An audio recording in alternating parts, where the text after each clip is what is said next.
الحمد لله الكريم المنان على ما هدانا إلى الإسلام وأرشدنا للإيمان، وأنزل هذا القرآن الكريم بالبرهان، وأرسل لنا أفضل الرسل بأفصح اللسان، فله الحمد والشكر على هذه النعم العظيمة والآلاء الجسيمة، والصلاة والسلام على خير خلق الله وخاتم رسل الله الذي قال ما اجتمع قوم في بيت من بيوت الله يتلون كتاب الله ويتدارسونه فيما بينهم إلا نزلت عليهم السكينة وغشيتهم الرحمة وحفتهم الملائكة وذكرهم الله في من عنده وعلى آله وصحبه ومن اهتدى بهذه. وبعد، فقد وقفنا في الدرس الماضي عند نهاية قصة نبي الله إبراهيم خليل الرحمن عليه السلام، ونجيناه ولوطا إلى الأرض التي باركنا فيها للعالمين. فلنبدأ من هنا. أعوذ بالله من الشيطان الرجيم. ونجيناه ولوطا إلى الأرض التي باركنا فيها للعالمين، ووهبنا له إسحاق ويعقوب نافلة وكلا جعلنا صالحين، وجعلناهم أئمة يهدون بأمرنا، وأوحينا إليهم فعل الخيرات وإقام الصلاة وإيتاء الزكاة، وكانوا لنا عابدين. ولوطا آتيناه حكما وعلما ونجيناه من القرية التي كانت تعمل الخبائث إنهم كانوا قوم سوء فاسقين، وأدخلناه في رحمتنا إنه من الصالحين. ونوحا إذ نادى من قبل فاستجبنا له فنجيناه وأهله من الكرب العظيم، ونصرناه من القوم الذين كذبوا بآياتنا إنهم كانوا قوم سوء فأغرقناهم أجمعين. وداود وسليمان إذ يحكمان في الحرث إذ نفشت فيه غنم القوم وكنا لحكمهم شاهدين، ففهمناها سليمان وكلا آتينا حكما وعلما،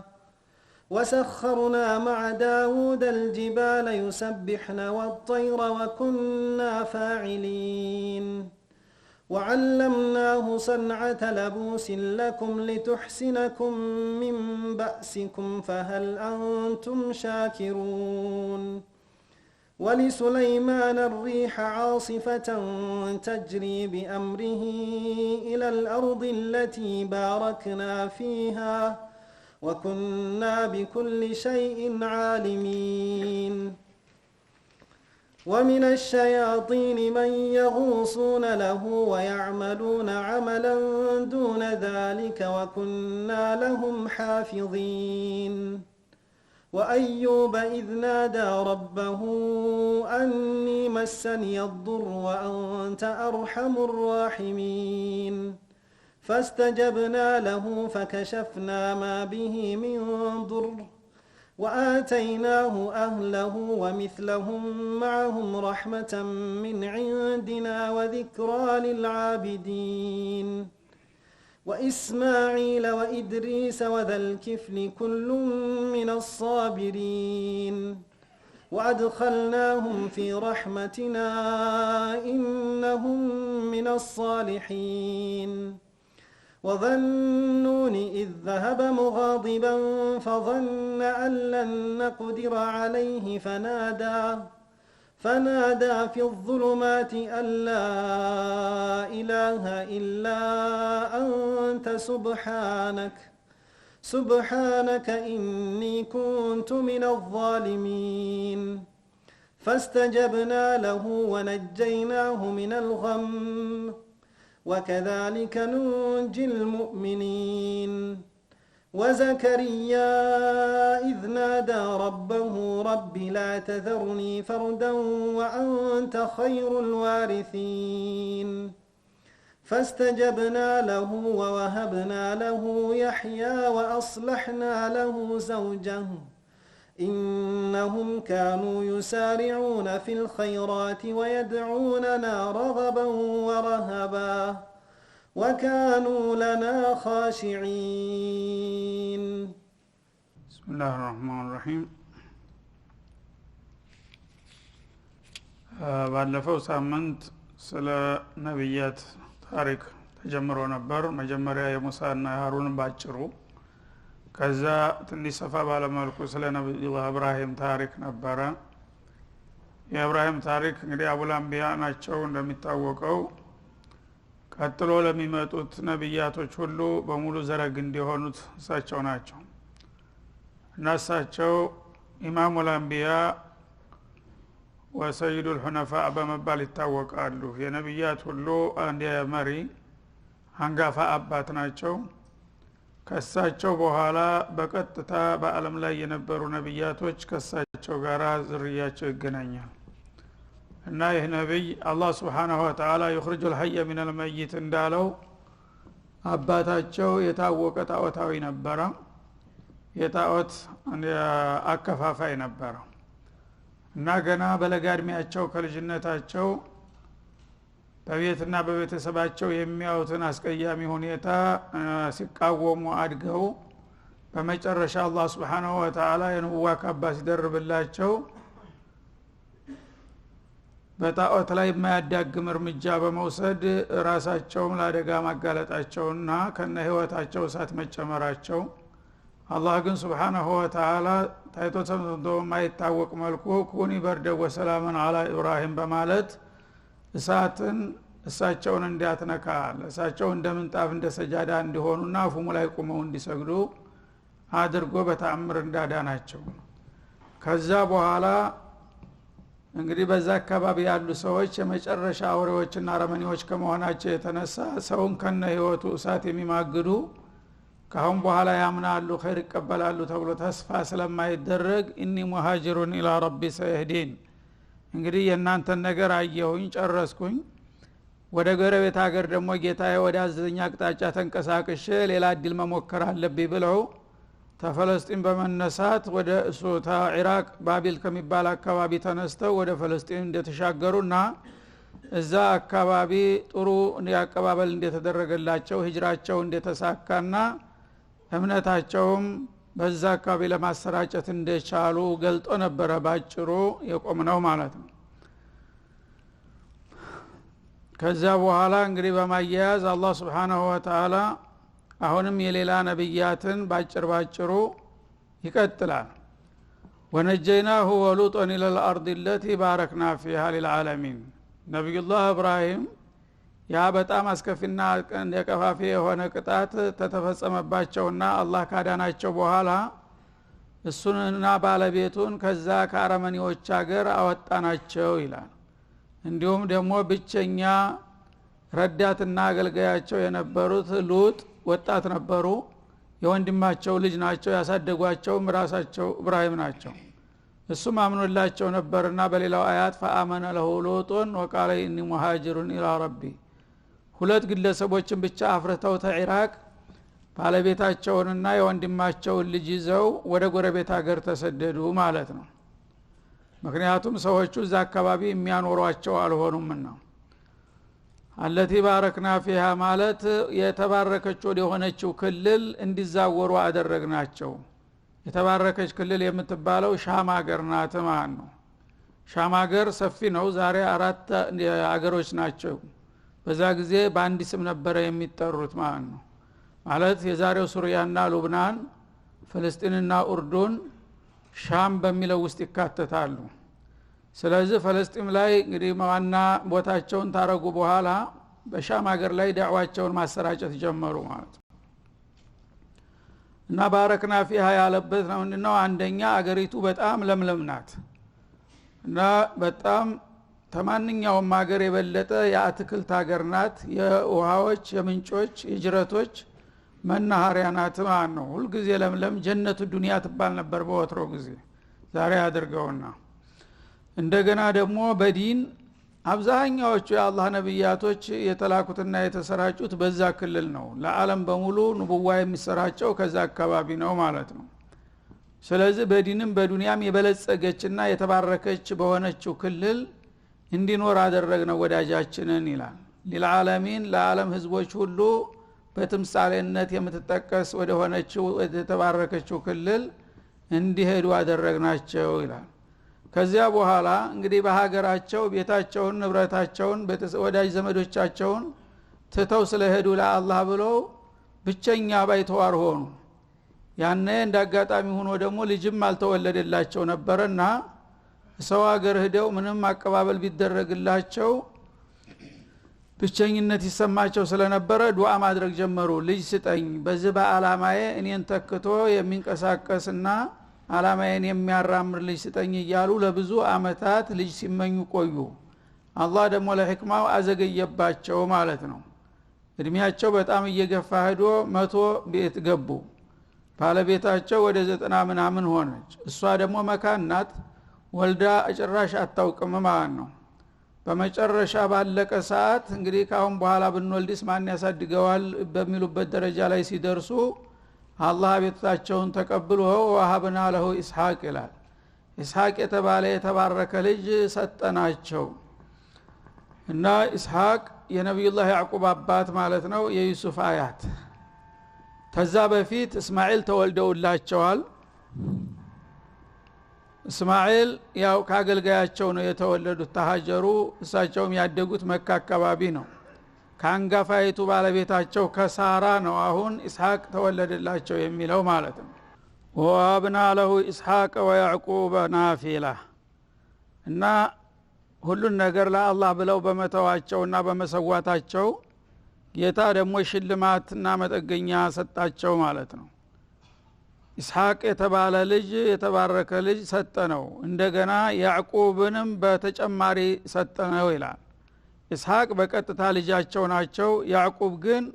የኢስሐቅ ልጅ ናቸው ማለት ነው ልጁንም የልጅ ልጁንም ታላላቅ ነብይ አድርገን ባርከን ሰጠነው ወኩለን ጀዓልና ሷሊሒን ሶስቱንም ተከታታይ ቤቶች የኛ ባለሟሎችና ደግ ወዳጆች አደረግናቸው ይላል አላህ Subhanahu Wa Ta'ala እንግዲህ በእነሱ ቤት የታየ ረዴት በየትም ቦታ ታይቶ ተሰምቶ የማያቅ ነገር ነው ኢብራሂም የመጀመሪያ ዋና የአላህ ወዳጅ ወተኸዘላሁ ኢብራሂም ኸሊላ የተባሉ ዝነኛ ነብይ ሲሆኑ እንደገና ኢስማኤል ተወለዱላቸው እሳቸው አብረው አላደጉም መካ አካባቢ ነው ወደ ኋላ ቆይቶ ይመጣል የራሳቸው ማለት ነው አሁን ካንጋፋይቱ ባለቤታቸው ከሳራ ኢስሐቅ ተወለዱላቸው እና ኢስሐቅ ደግሞ ወዳውኑ ከመሸ ተወልደው ፈጥነው አድገው ልጅ ወለዱ እሳቸው አያታቸው እያሉ ማለት ነው ልጁም እንደገና የተባረከ ልጅ ሆነ ያዕቁብ ማለት ነው ናፊለተን ዛኢደተን ማለት ነው መጀመሪያ እነሱ ባለቀ እድሜ ስለሆነ አንድ ልጅ ያይን ማረፊያ ማየት ነበር የፈለጉት ግን አላህ Subhanahu Wa Ta'ala ካሰቡትና ተመኙት በላይ ልጁንም በሰላም አስወልዶ አሳድጎ እንደገና ፈጥኖ ደግሞ የልጅ ልጅ እንዲያሳያቸው አበቃቸው ማለት ነው ወኩለን ጀዓልና ሷሊሒን ሁሉንም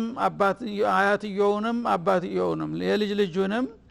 የኛ ባለሟሎችና ደግ ያገልጋዮች አደረግናቸው ኢላላ አላህ Subhanahu Wa Ta'ala እና ማን አክረሙ الناس ያ ረሱላህ ብለው በጠየቋቸው ጊዜ የኛ ነብይ ቁረይሾቹ እኛ ከዓለም ህዝብ እንበልጣለን የሚል ስሜት ስላላቸው የሰው ልጆች እኩል ናቸው የሚለው የእስላም መርህ አልተዋጠላቸውም ነበርና የሆነ ሆኖ ከሰው ሁሉ ታላቁ ምርጥ ዘር የሚባለው ማን ነው ብሎ ይጠይቋቸዋል አንድ ቀን ያን በሚሏቸው ጊዜ አትቃሁም عند ربهم በማለት መለሱ ማለት ነው ليس عن هذا ان نسالك ይሄማ የታወቀ ነው ሌላ እንደው ምንስ ቢሆን ተሰውሰው ይሻላል አይደለም እንዳሉ እናንተ ቁረይሾች ትሻላላችሁ ሊባሉ ነው እነሱ የሚፈልጉት ማለት ነው ያኔ ያው ዘር በዘር መደንፋት አይወጅም እንጂ ታለማ በዛም ቢሆን እኮ እናንተ የበለጠና የላቀ አለ እና አልከሪም ኢብኑ አልከሪም ዩሱፍ ኢብኑ ያዕቁብ አሏቸው ማለት ነው። እንግዲህ የሰው ዘር ልዩ የተባረከ ቤት ሊባል የሚገባ ካለ ኢብራሂም ቤት ነው ማለት ነው። ኢብራሂም ኸሊሉር ረህማን ነው። እንደገና ኢስሐቅን ወለደ፣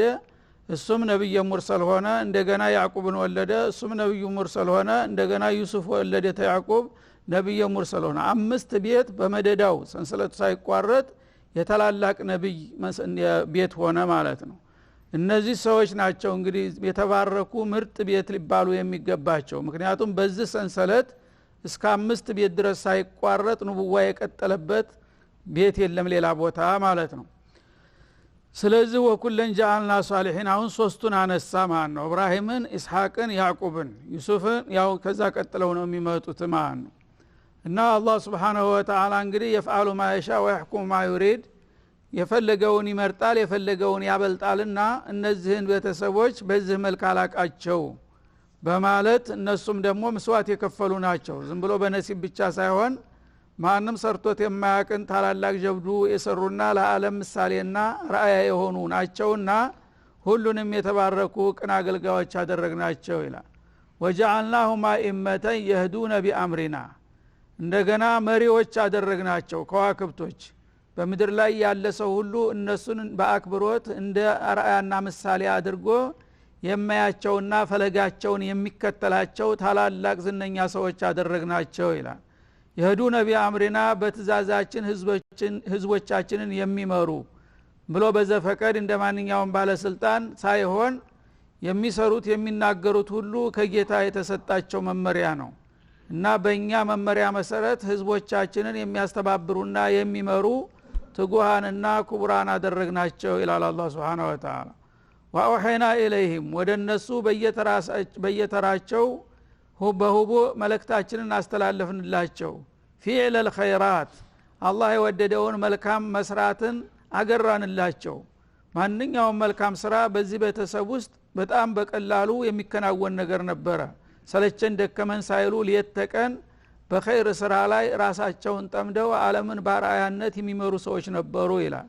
እንግዲህ በአላህ ደረጃ እንደዚህ የሚመጎሱና የሚወደሱ ቤተሰቦች እውነትም አቻ የሌላቸው ናቸው። ወኢቃሚ ሶላት በተኸይራቱ መካከል ደግሞ ወደ አላህ የሚያቀርቡት ዒባዳዎች ሁሉ የታወቀው በዕደ ሸሃደተይን ሶላት ነውና ሶላትንም አስተካክለውና አዘውትረው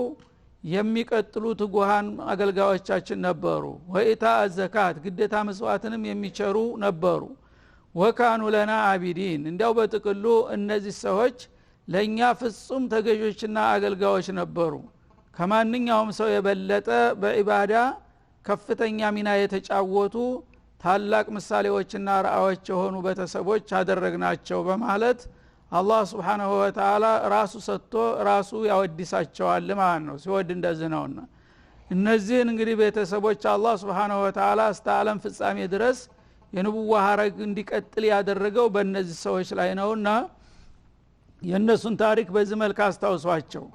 ይሄንን እንግዲህ በመንድነው ያገኙት ከተባለ አንደኛ በኢኽላስል ዒባደቲ ሊላህ በተውሂድ ነው። ሁለተኛ ደግሞ ማንኛውንም ጌታቸውን የሚያስደስት ለወገን የሚጠቅም ሰናይ ተግባራትን የሚሰሩና የሚያስተባብሩ በመሆናቸው ነው ለዚህ ሁሉ ክብርና ማዕረግ ያበቃቸው ነው የሚለው። ወሉጥን አተይናሁ ሁክመ ወዕልማ ከዛ በኋላ ደግሞ ያው ተብራሂም ቀጥሎ ማለት ነው ሉጥንም ህክመና ዕልም ሰጠነው ይላል። ብልህነትና ጥልቅ ዕውቀት እንዲያጎናጸፍ ነው። ነብዩላህ ሉጥ አለይሂ ሰላም ቀደም ሲል እንደተጠቀሰው የኢብራሂም የወንድማቸው ልጅ ናቸው። ግን ያሳደጓቸው በኢማን አንጸው ኮትኩተው ኢብራሂም ናቸው። ልክ የሳቸው እንደ መንፈስ ልጅ ይቆጠራሉ ማለት ነው። ሉጥም እንደዛው በጎረቤት ሀገር ተልከው ሰዱም በሚባል አካባቢ የራሳቸውን ድርሻ የተወጡ ታላቅ አዋቂና ብልህ መሪ ነበሩ ይላል አላህ Subhanahu Wa Ta'ala። ወነጀይናሁ ሚነል ቀርየቲ التي كانت تعمل الخبائث ግን የተላኩላቸው አካባቢዎች በጣም ርኩሳን የሆኑ ሰዎች ነበሩ። ከነዛ መጥፎ ሰዎች ተንኮል አዳን ነው ይላል። እንግዲህ ከኢራቅ ሀገር ኢብራሂም ጋራ ተነስተው ወደ ፍልስጤም ሲመጡ ሰዱም የምትባል ከተማ ላይ ሲደርሱ ኡርዱን አካባቢ ዛሬ ባህር አልመይት የሚባለው ትልቅ ከተማ ነበረ። ለዛ አካባቢ ህዝቦች መሪ አድርገዋለሁና እዝት ተውሂድ አላቸው ኢብራሂምን እዛ ተዋቸው ሄዱ ሉጥ እዛ ስራቸውን ጀመሩ ማለት ነው ባልተወለዱበት በባዕድ ሀገር እዛ በሚጀምሩ ጊዜ ሰዎቹ በጣም በስነ ምግባር የተበላሹ ባለጌዎች ነበሩ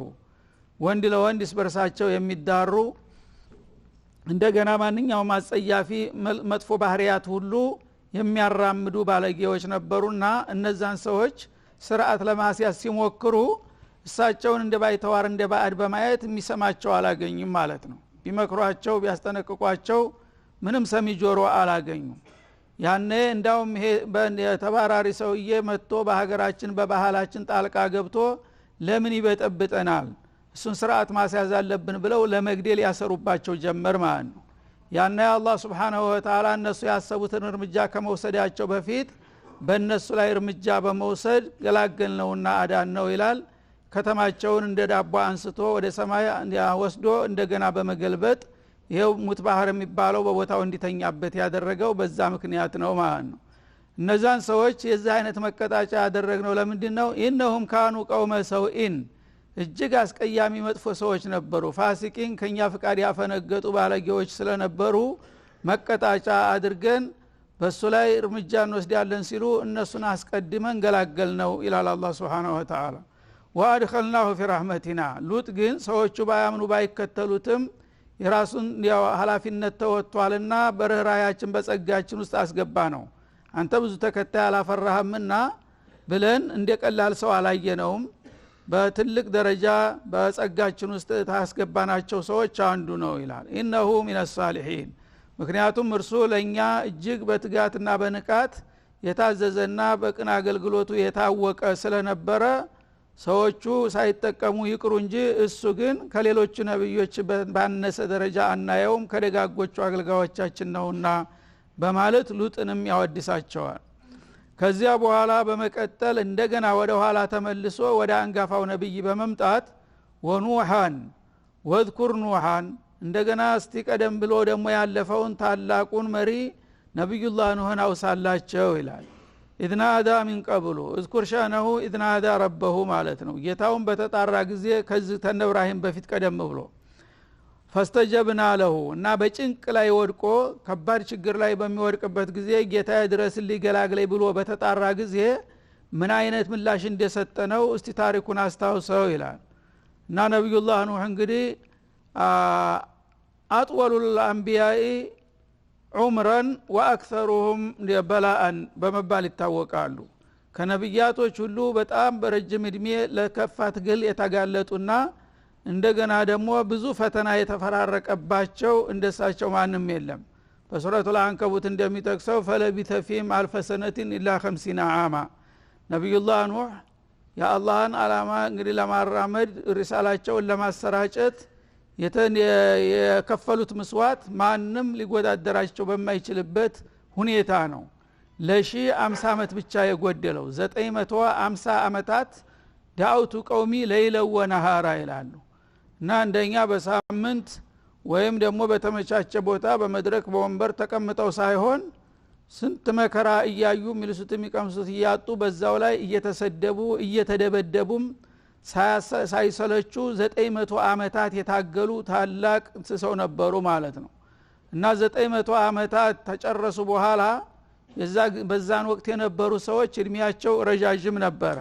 እና አማካይ እድሜ የሚባለው 300 አመታት ከምናምን ነው